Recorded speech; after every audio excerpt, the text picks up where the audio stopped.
All right, everybody, welcome back to the channel. Got a really cool part 6 video for you. One of the coolest drills I think I've come up with in regards to helping us get the club from too far under the plane on plane, and we're gonna put a lot of emphasis into a little bit of the upper body rotation and the directional movement of the trail shoulder. I think there's a very distinct difference between straighter ball hitters and faders versus too far under pushers and hookers, drawers, things like that, which we're going to dive into. And I'm going to show you one of my favorite stations based on what the trail shoulder does coming right up.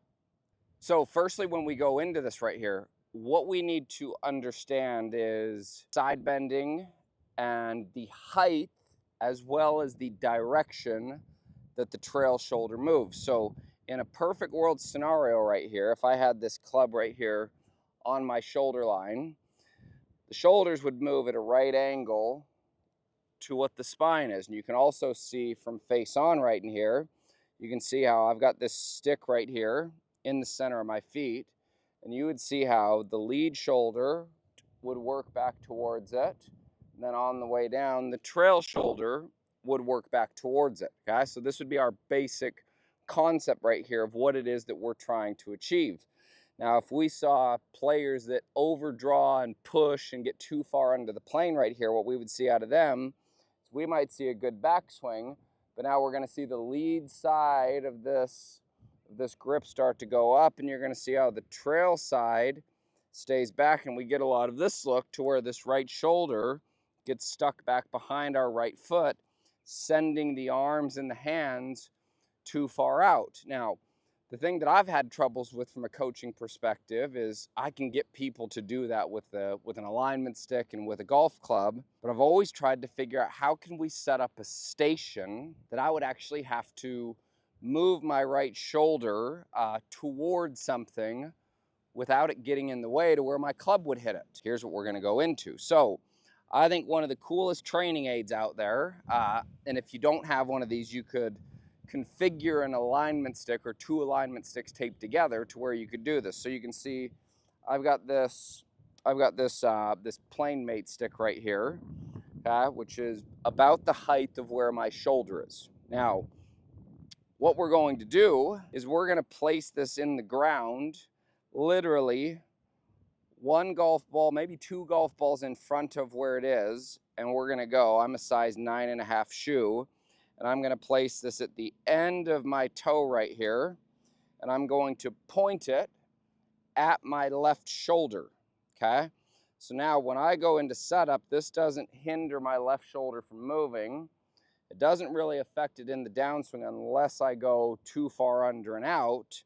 The other thing I can do is I can swing the golf club underneath it. Here's the trick right here. Most players that come too far under the plane flex towards the golf ball to where their right shoulder would never get anywhere near where the stick is. So you can see, even if I set the golf club down on the ground right here and I took my normal setup, the first thing I'm going to have you do, keeping the head on center, is I want you to make your right shoulder touch this. Because you can see if I start to go into, let's call it early extension or flexing going towards the golf ball, I can't get my shoulder right there. So from face on, you can see how my head is centered, boom, and I'm going to take my right shoulder to it. I can't get to that and hit the golf ball and miss the stick going into excessive side bend, excessive sliding, swinging my arms out to the right for a right-handed player. So now I have an impact field that I can create. So I can go in here, boom, I can feel like my right shoulder is moving towards this.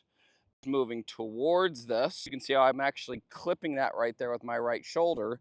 And this is what's helping my hand path right here also move more around me, because I'm changing the direction of force by rotating more inward and away from the golf ball versus backwards and away from the golf ball on the downswing.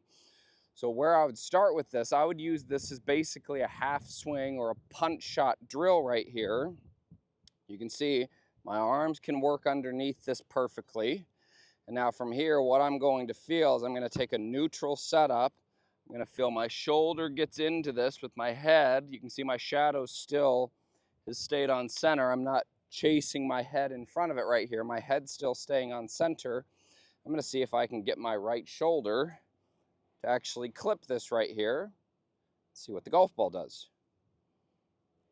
So you can see how my right shoulder clipped that. I'm actually resting my shoulder on it now. And that was a really good strike there. For me, that's always struggled with moving too far away from the golf ball right there.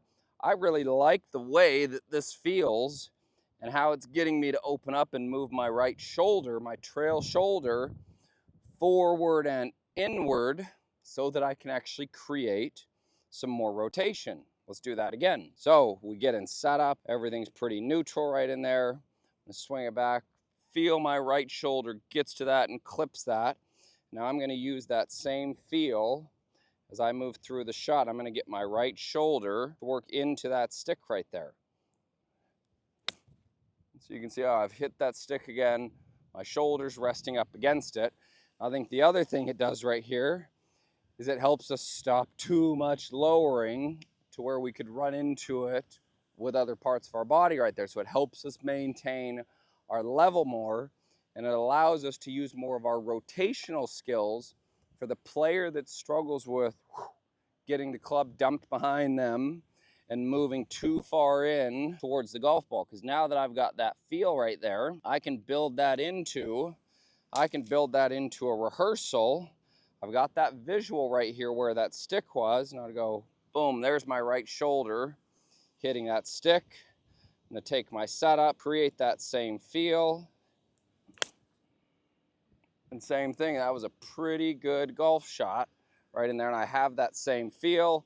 I have my side bend in, but my side bend's more in where impact is versus it being back here to where it's too far behind the golf ball. So I think this is a really cool way, at least using this from a rehearsal standpoint, to where you can mimic and you can create a feel while having the golf club in your hands versus just having something on your shoulders.